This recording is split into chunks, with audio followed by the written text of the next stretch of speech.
Bonjour tout le monde je suis Mohamed Soumaïa, je suis consultant chez Microsoft en Europe et aux US.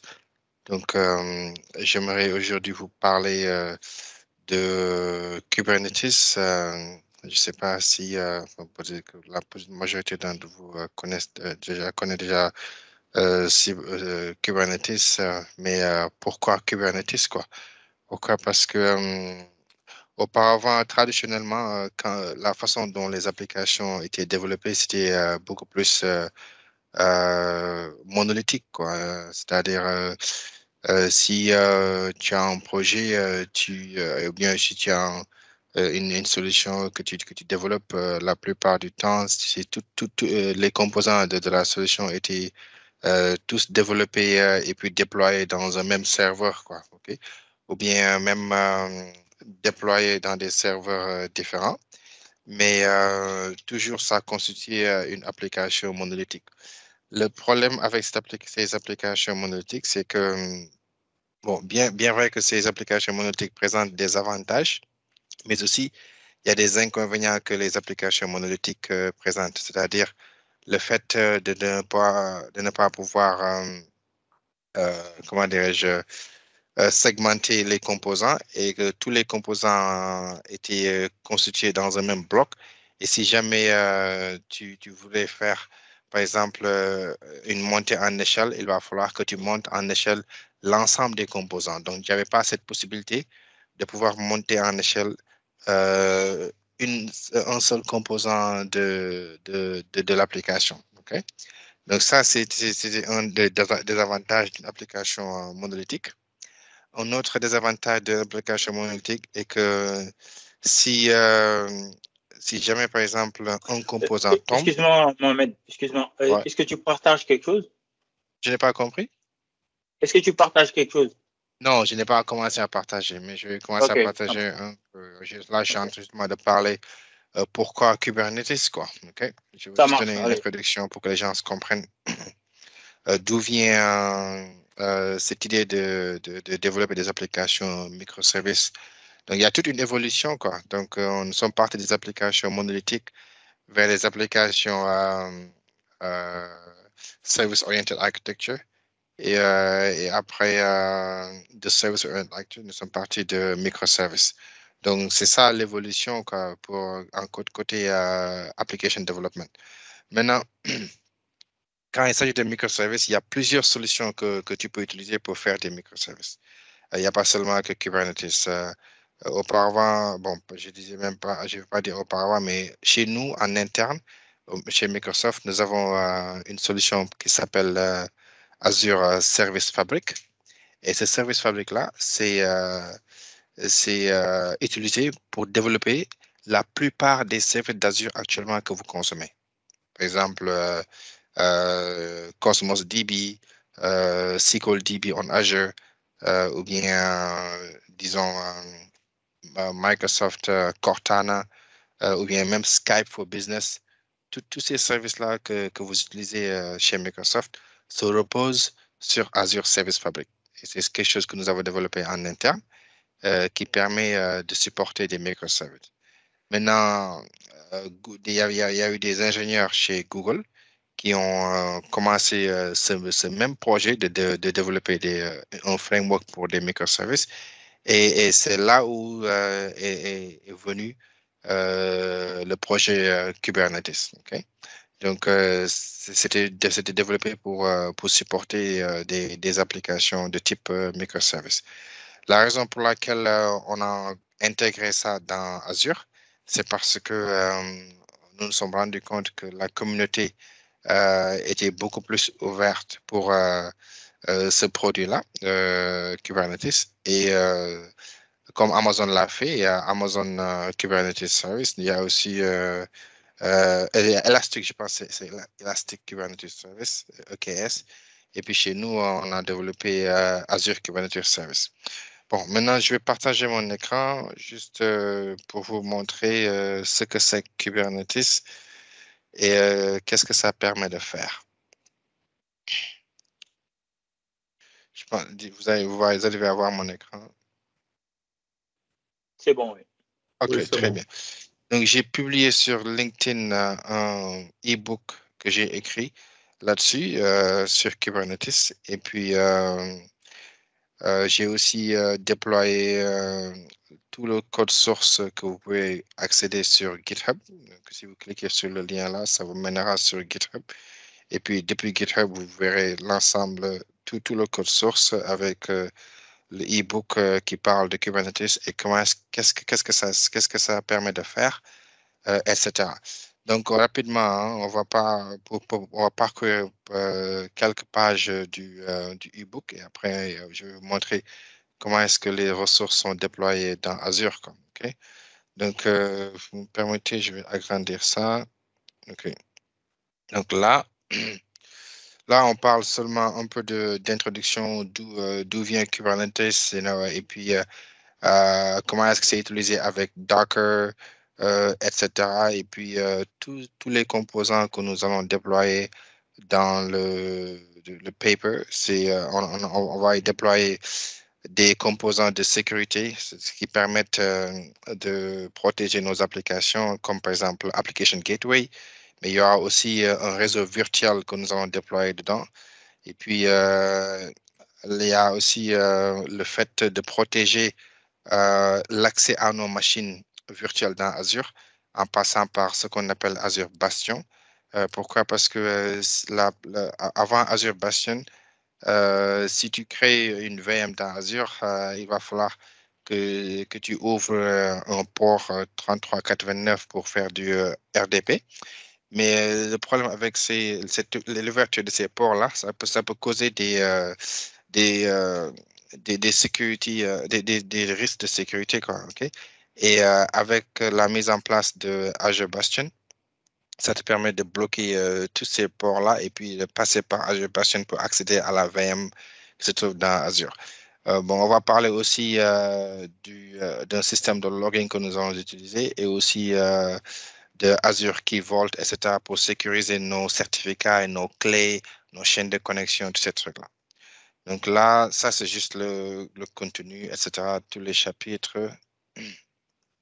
Donc, maintenant, avant de parler de l'architecture, il faut d'abord comprendre qu'est-ce qui constitue Kubernetes.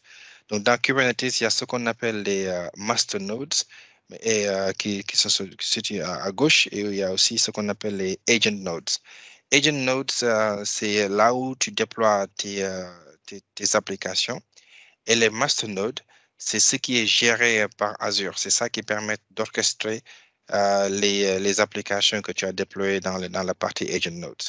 Parce que si, par exemple, tu ne veux pas utiliser un service manager de Kubernetes, ou bien tu peux toi-même installer le propre moteur de Kubernetes en interne. Si, par exemple, tu as des restrictions dans ton entreprise, que tu dois comment dirais-je, toute votre infrastructure doit rester en interne pour des raisons X, Y, Z. Tu peux aussi te lancer à installer le moteur de Kubernetes. Mais je vous dis que c'est quelque chose de très compliqué. Et aussi, tu peux ouvrir des portes de sécurité en faisant ça sans t'en rendre compte, à moins que tu sais très bien, tu maîtrises très bien ce que tu fais. Et pour venir à l'aide des ingénieurs et des architectes qui veulent utiliser Kubernetes, c'est pour cela les trois grands, je pense, c'est Amazon, Microsoft et Google, cloud providers ont développé un service manager de Kubernetes, c'est-à-dire eux, ils s'occupent du moteur de Kubernetes et toi, tu t'occupes seulement de l'application que tu vas développer dans ton cluster. Donc, ça, c'est un exemple d'archi que nous allons mettre en place. Et dans cette architecture, vous voyez bien que il y a, je ne sais pas si c'est très lisible, je pense. OK, on va faire ça. OK. Donc, dans cette architecture, ce que nous allons déployer, c'est une application web et aussi une application web API qui est derrière. Et cette web API-là va faire des appels aller-retour vers une base SQL, ainsi que consommer des messages vers un service bus. Et il y a aussi une serverless architecture à gauche qui envoie les messages à travers une application, une function app.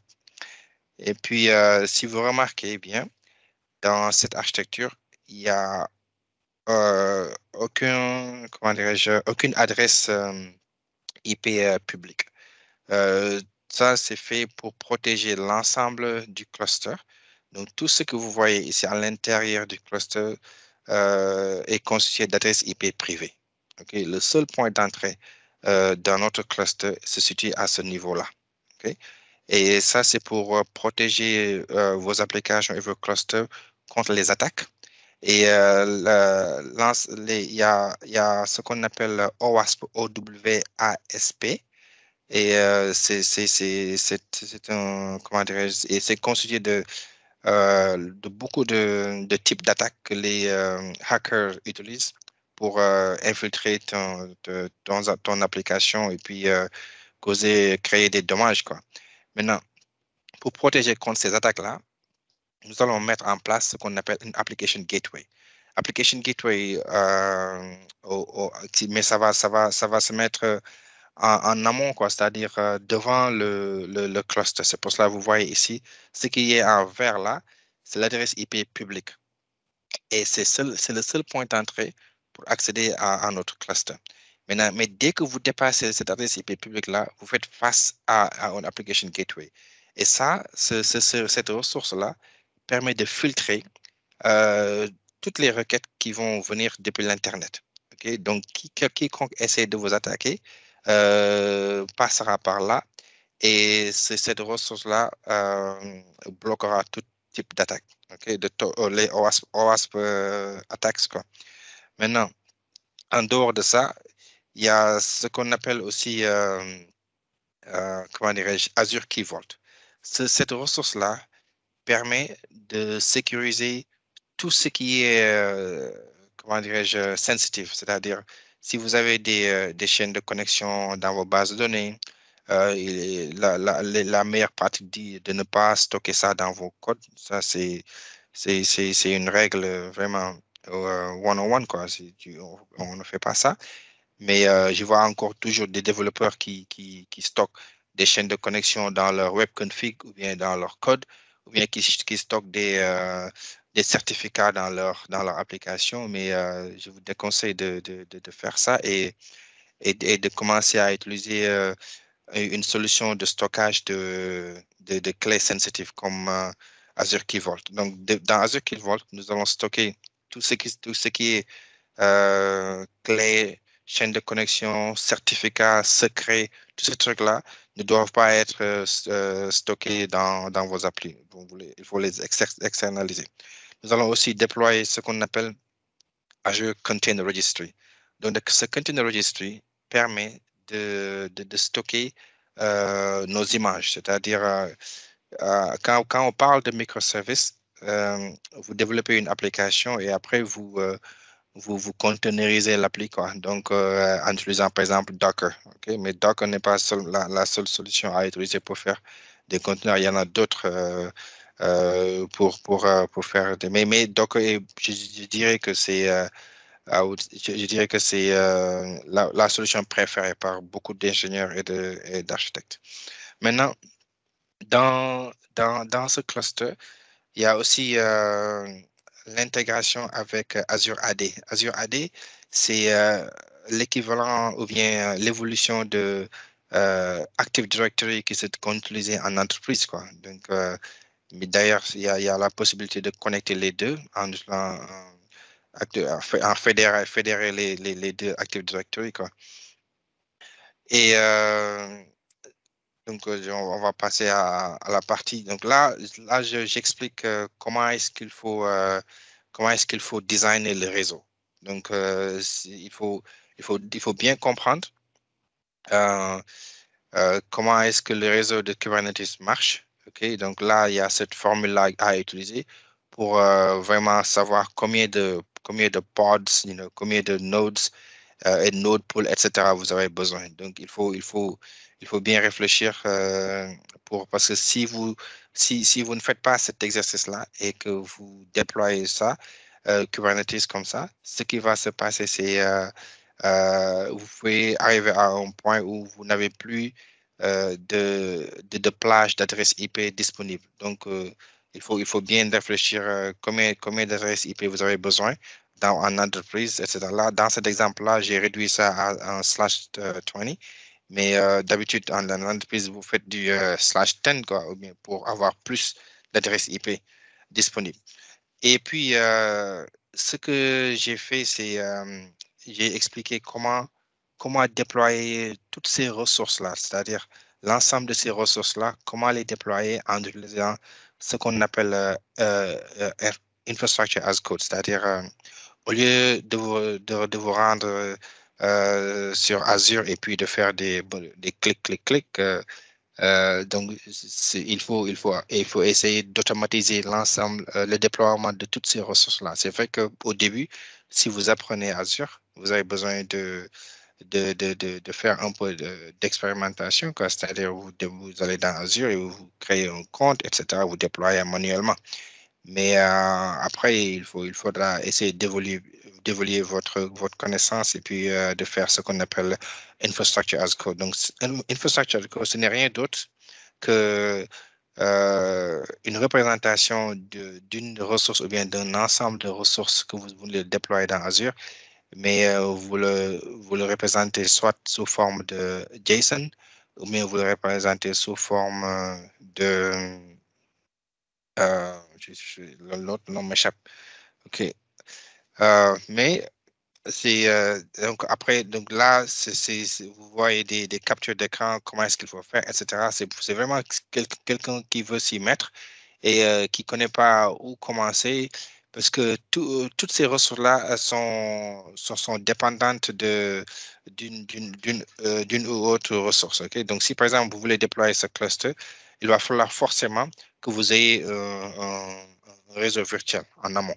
Donc, vous ne pouvez pas vous en passer. Okay? Il va falloir aussi que vous ayez, par exemple, parce que ce cluster dépend aussi d'un key vault. Donc c'est pour cela, lors de l'explication, dans le e-book, j'ai fait ça like, étape par étape c'est-à-dire, j'ai respecté les dépendances, quoi, je veux dire.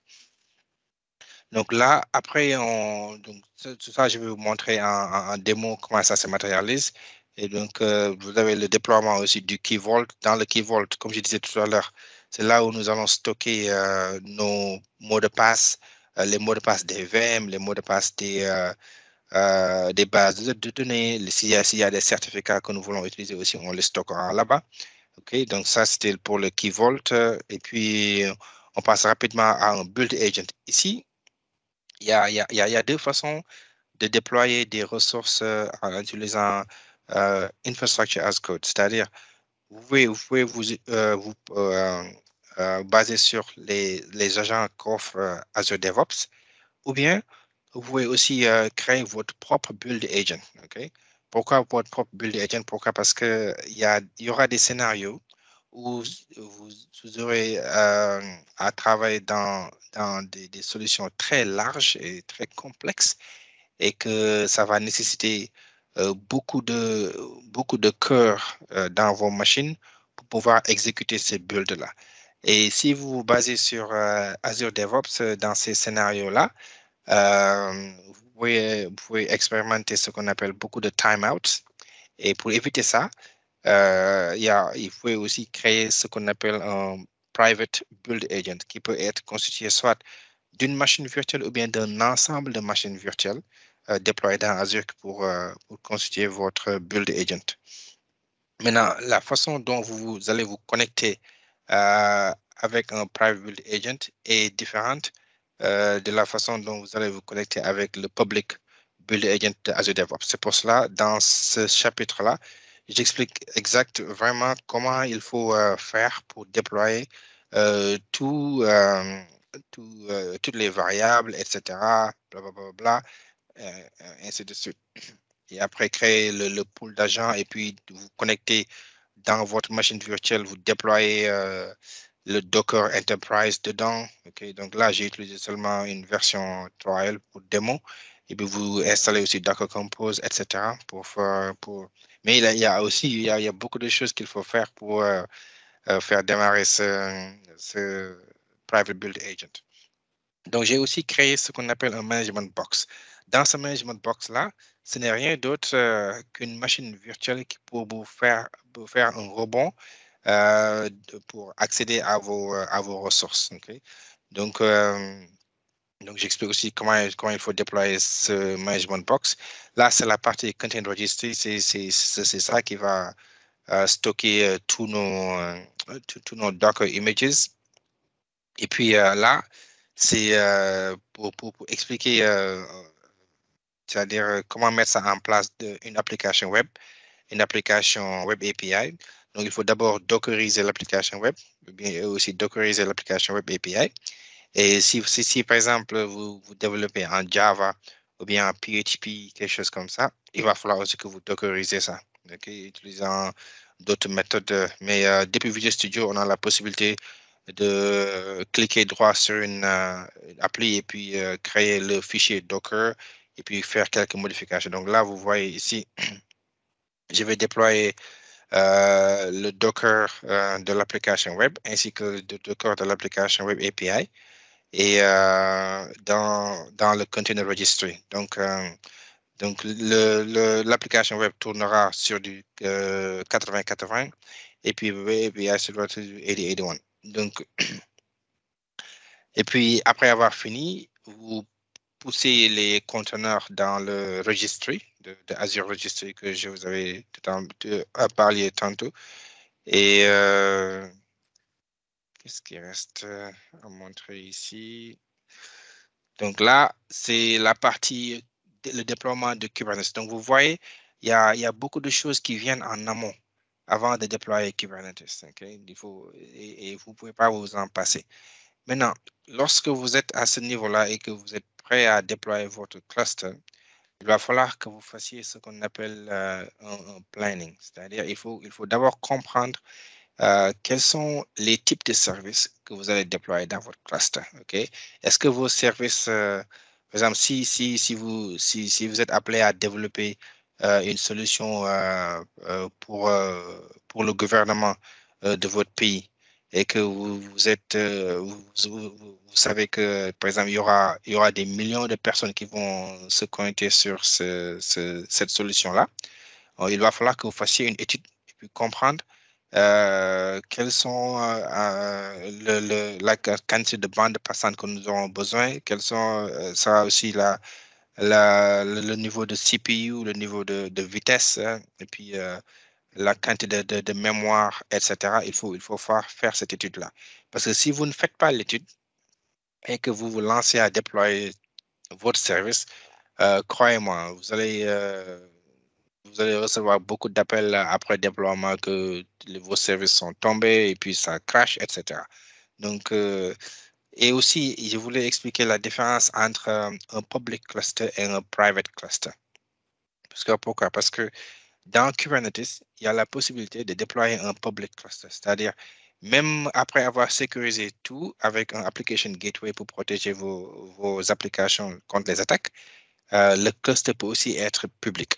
Okay? C'est-à-dire le cluster peut avoir un public endpoint. Okay? Mais ça aussi, ça peut causer une source d'attaque. Et pour remédier ça, il y a la possibilité de rendre le endpoint du cluster privé. Ou bien, vous pouvez aussi créer des plages d'IP où que vous dites, OK, je ne veux pas créer un cluster privé, je veux laisser mon cluster public, mais seulement accessible par ces adresses IP-là. Okay, donc, ça aussi, c'est une solution à explorer. Il y a aussi la possibilité d'intégrer votre cluster avec Azure AD. Donc j'ai montré comment est-ce qu'il faut faire ça. Okay. Et après, au final, là, on commence à déployer notre cluster. Okay. Nos services dans le cluster, donc il faut créer ce qu'on appelle des services manifestes, etc., pour déployer vos services dans le cluster. Et aussi, au final, on va parler de... Excusez-moi. Donc, tout ça, c'est la partie déploiement des services. Donc là, c'est l'application gateway dont je vous parlais tout à l'heure. Application Gateway, c'est ça qui nous protégera contre les OWASP attacks. OK. Et puis, je vais vous montrer quelques types d'attaques que vous allez voir côté OWASP. Mais dans l'application Gateway, il y a deux façons de déployer ça. Il y a ce qu'on appelle Prevention Mode et Detection Mode. OK? Donc, si vous déployez votre application Gateway dans Azure en Prevention Mode, sans passer par le Detection Mode, ça peut protéger votre appli, mais ça vous permettra pas de voir est-ce que mon appli est robuste en termes d'attaque. C'est-à-dire, il faut d'abord déployer l'application gateway en detection mode, c'est-à-dire en laissant passer les attaques pour voir est-ce qu'il y a des remédiations à faire côté application pour protéger ça. Donc, vous laissez passer quelques attaques d'abord, c'est-à-dire si vous êtes avant d'aller en production, quoi, c'est-à-dire vous laissez en pre-prod, je veux dire, quoi, OK? Vous laissez passer quelques attaques pour voir comment est-ce que votre application se comporte contre les attaques. Et après, vous fixez ces problèmes-là d'abord. Et après avoir remédié de tous les problèmes que vous allez voir en detection mode, après, vous changez le mode en prevention mode. Donc, prevention mode, c'est là où vraiment Application Gateway vous protégera. Bon, là, ici, j'ai montré comment il faut déployer ça en utilisant Infrastructure as Code. Et puis, il y a aussi la partie, ce qu'on appelle DNS Zone. Donc, dans DNS Zone, c'est là, c'est juste un service DNS. Hein. Ça, vous en aurez besoin si seulement vous voulez utiliser le service DNS de Microsoft. Sinon, vous pouvez utiliser un autre service DNS. Ce n'est pas obligatoire, quoi. Mais pour faire cette démo-là, j'ai utilisé un DNS Zone de Microsoft.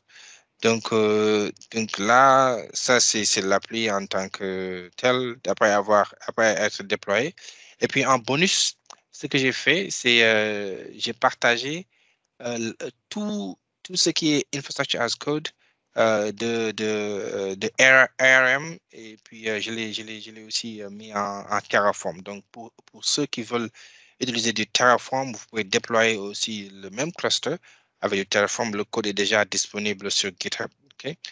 Donc là, ce que je vais faire, on va rapidement fermer ça et puis nous allons aller sur GitHub. Donc dans GitHub, vous avez la possibilité de télécharger tout. Donc, j'ai numéroté ça pour respecter l'ordre de déploiement. Donc, vous commencez par le Key Vault d'abord, le réseau, Build Agent, etc. Et puis, donc, si vous regardez rapidement, dans chaque dossier, il y a un template et puis les paramètres.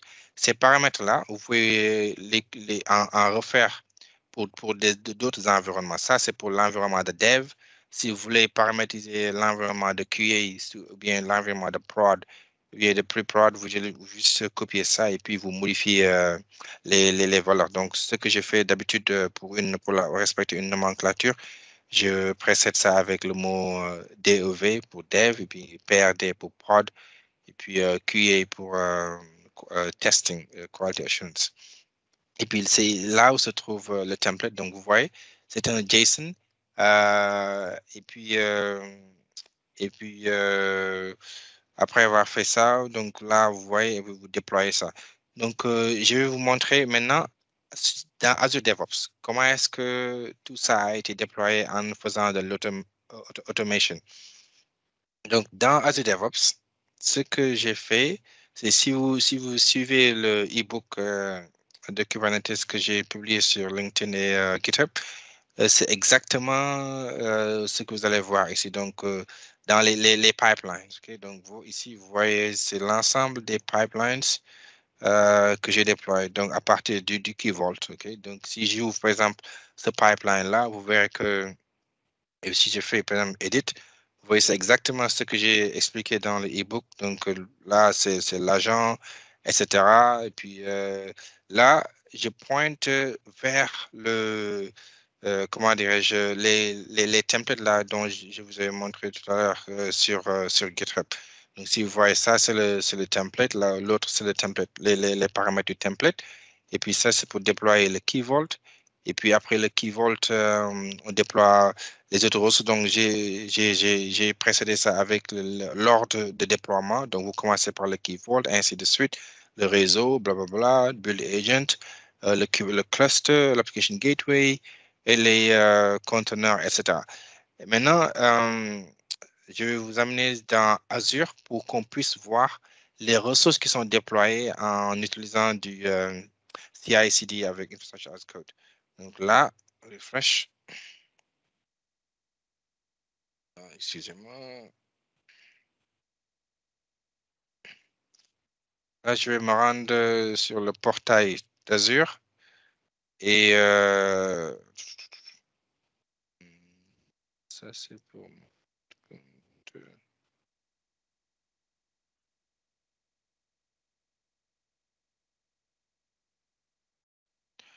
OK. Donc là, je me connecte sur mon compte Azure chez Microsoft et je choisis le groupe de ressources How to AKS. Donc, après avoir déployé les ressources, vous voyez, donc les ressources se matérialisent de cette façon-là.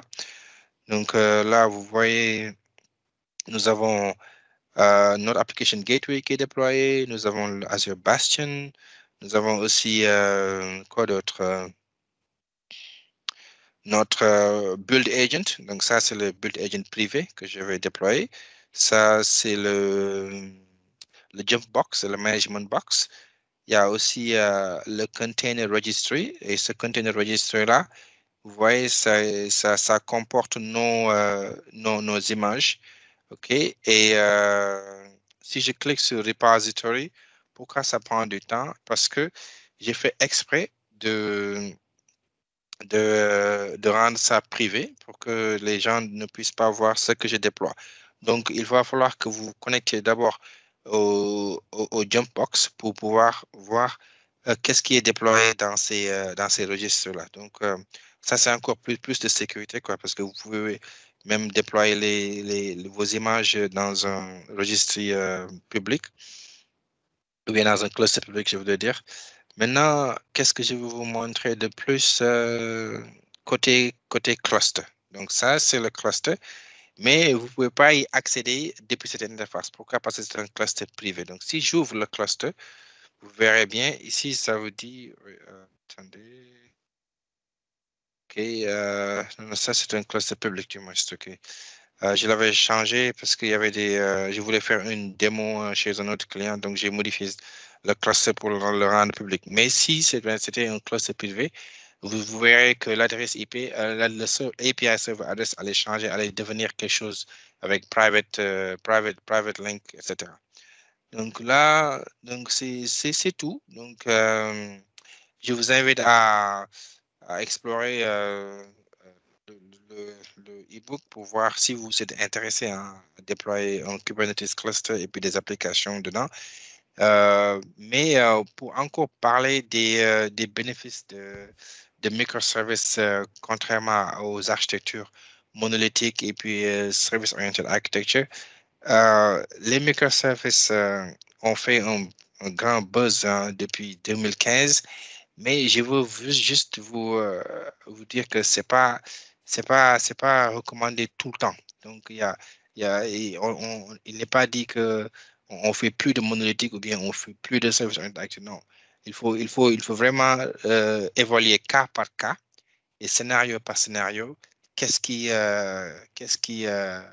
répond plus aux besoins? Est-ce que pour ce scénario-là, un service-oriented architecture répondra aux besoins? Donc, on va aller à un SOA. Donc, on ne va pas faire du microservice. Pour un autre scénario, microservice a plus de sens. Donc, on va faire du microservice. Pour un scénario, un peu de petits projets où vous voulez faire rapidement une petite démonstration, mais je vais rester une petite application monolithique. Donc, je ne vais pas me casser la tête à faire quelque chose de très complexe parce que c'est pas bien vrai que il y a les agent nodes, master nodes qui sont managés par Microsoft, Mais ça demande, ça nécessite beaucoup d'expertise pour faire ça et puis pour faire la gestion. C'est tout un tas de travail à faire. Donc, je laisse la place aux questions. Pour répondre.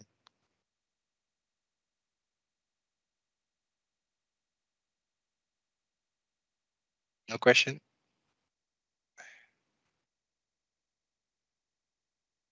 OK, good. Moi, j'ai une question. Uh-huh.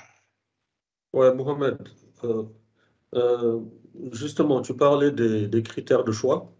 Ouais. Est-ce qu'il y a un critère, par exemple, en termes de fréquentation, au nombre d'utilisations, au nombre de connexions de l'application, à partir duquel on peut se dire, oui, là, ça va être plus optimal si on le développe sous forme de Docker ou AKS, etc. OK, donc quand tu parles de nombre de connexions, tu peux même rester sur un app service. OK?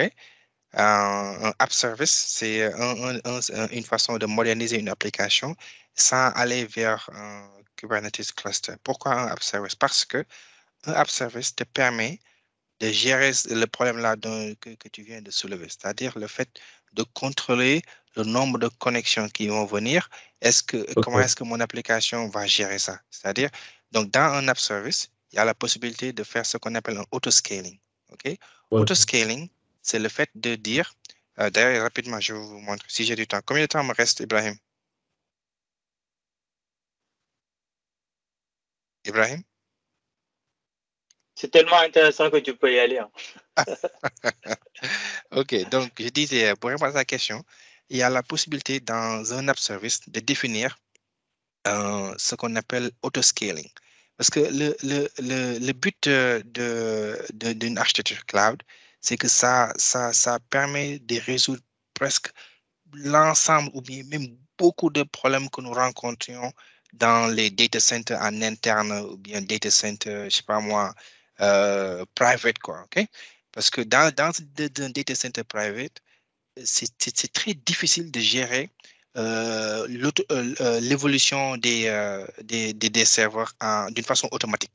Parce qu'avec un app service, tu peux définir une règle. Tu peux dire, je vais te montrer rapidement. Tu peux dire, je veux que si mon application dépasse, c'est-à-dire 70% de mon CPU, je veux que Azure génère rapidement un serveur d'une façon automatique et y déploie mon application qui se trouvait dans le serveur précédent vers ce nouveau serveur-là sans intervention humaine.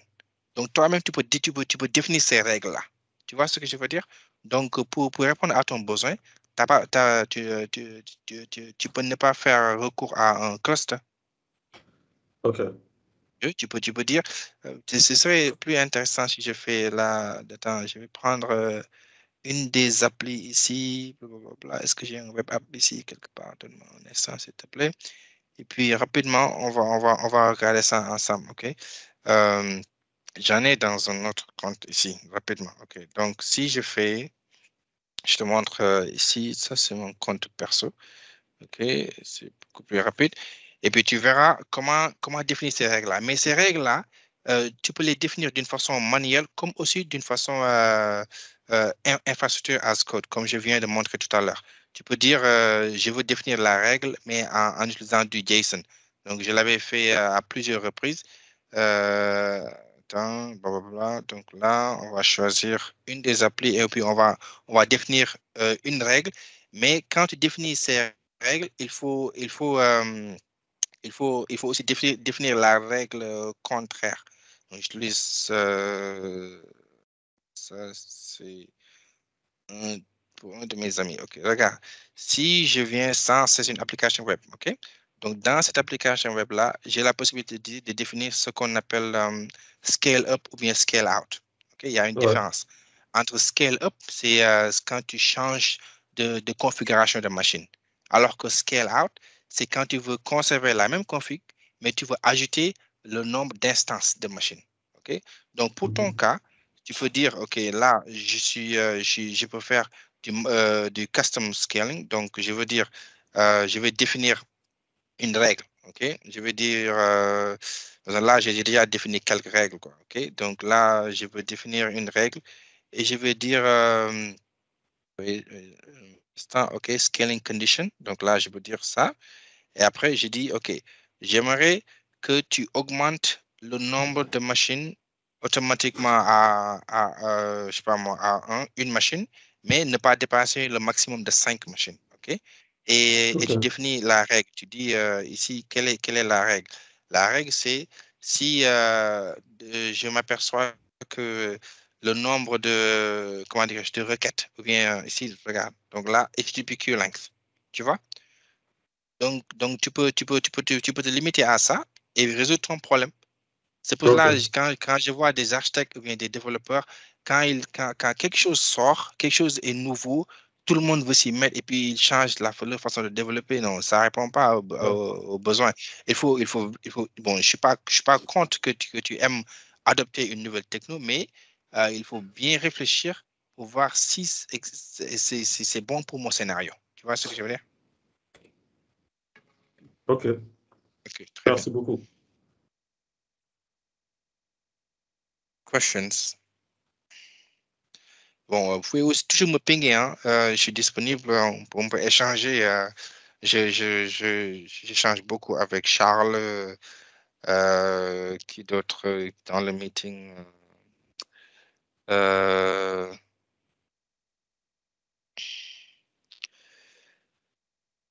Lamine, ouais. Ok. Alamine, ouais, j'échange beaucoup avec Alamine, Charles, etc. Ok, donc je rends comment dirais-je, la parole à Ibrahim. Ça marche. En tout cas, super présentation.